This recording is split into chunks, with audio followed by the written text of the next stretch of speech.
桃园大溪歇困日拢会塞车，有议员就建议市政府参考新北市瑞丰到云仔老街的经验，以公车来接送游客，小偷车辆。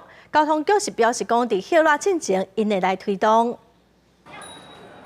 桃园大溪便到歇困日，就约入来真侪车阵，车在造成中正路塞车，一路塞到空中路，短短几百公尺的距离，塞车大概塞半点钟至1点钟。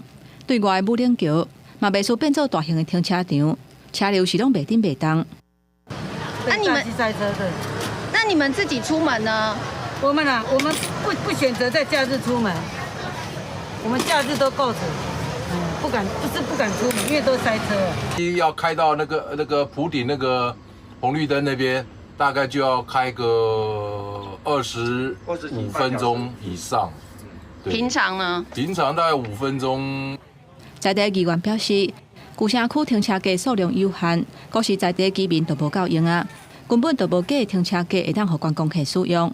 建议市府参考新北市瑞丰到云仔老街的经验，以完全接驳的方式来改善老街塞车的问题，提升旅游的品质。九恩这么一个弹丸之地，它可以容纳这么多游客，就是因为透过接驳的模式。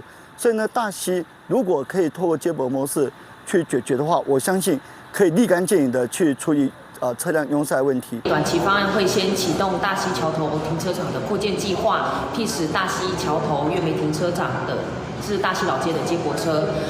市府交通局按算伫咧大溪保定营区设置转运站，不过因为要摕到土地真无简单，至少都要1、2年。议员认为根本就袂付起。